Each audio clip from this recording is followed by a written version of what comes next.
Hello everyone, কেমন আছো তোমরা? আশা করছি ভালো আছে। আমি অনেক ভালো আছি। এই ভিডিওটা হচ্ছে মুড়ির ঘন্ট কীভাবে বানালাম সেটা তোমার কাছে শেয়ার করছি। মাছের মাথাগুলোকে ভালো করে আমি ভেজে নিয়েছি, বেশ লাল লাল করে। আর ভাজার সময় আমি একটু ভেঙেও নিয়েছিলাম। ওই কড়াইতে আরেকটু তেল দিয়ে শুকনো লঙ্কা, জিরে, তেজপাতা ফোড়ন দিলাম। তারপর ওয়েদারটা দেখছি যে ওয়েদারটা বেশ ঝলমলে রোদ্দুর উঠেছে, একটু শর্ট ভিডিও করলে কেমন হতো।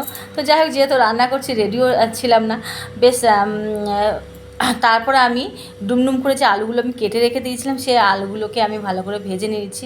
আর এক এক করে বেশ লাল করে ভাজতে হবে আলুটা। আর এক এক করে সমস্ত মশলাগুলো আমি দিয়েছি, যেমন ধরো লঙ্কার গুঁড়ো, জিরের গুঁড়ো, ধনের গুঁড়ো, হলুদের গুঁড়ো, আর বাড়িতে বানানো আমি একটা মশলা করেছিলাম, যেমন সব রকম গোটা মশলা আছে, যেমন ধরো এলাচ, দারচিনি, লবঙ্গ, গোটা ধনে, গোটা জিরে, শুকনো কড়াইতে টেলে মিক্সিতে মিক্সচার করে ডাস্ট করে নিয়েছিলাম, সেই মশলাটা একটু দিলাম।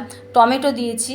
তারপরে এত কিছু দেওয়ার পর বেশ মানে মশলাটা বেশ কষি কষি এসছে। তারপরে আমি গোবিন্দভোগের চালটা ভিজিয়ে রেখেছিলাম, ধুয়ে ভালো করে ভিজিয়ে রেখেছিলাম।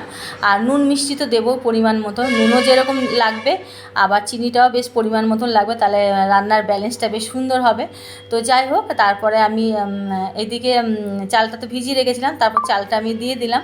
চালটা দেওয়ার পর বেশ নাড়াচাড়া করে যতক্ষণ অবধি না চালটা ফুটে উঠবে ততক্ষণ অবধি আমি মাছের মাথাটা দেবো না, ততক্ষণ অবধি আমি নাড়াচাড়া দিতেই থাকবো। আর দেখবো তলায় যাতে না লেগে থাকে, আর মিডিয়াম টু লোয়ে আঁচটা দেবো।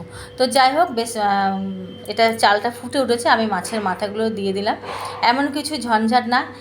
অনেকে পেঁয়াজ দিয়ে খায়, আদা দেয়, তো আমি পেঁয়াজও দিইনি, আদাও দিইনি। এরকম করে তোমরা বাড়িতে বানিয়ে খেও, ভীষণ সুন্দর লাগবে। একটা এত সুন্দর মানে মুখটাই আলাদা টাইপের হবে বেশ। আর গোবিন্দভোগের চাল বুঝতেই পারছো, ওরা রান্নার মানে একটা রান্নাঘরটা যেন মোমো করছিল।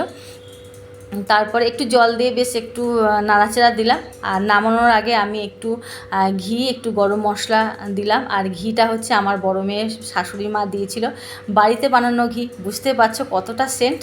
আর এত সুন্দর খেতে হয়েছে, মানে কি বলবো। আমার ছোটো মেয়েটা তো বারবার করে নিয়েই যাচ্ছে, মা একটু দাও আর একটু দাও করে।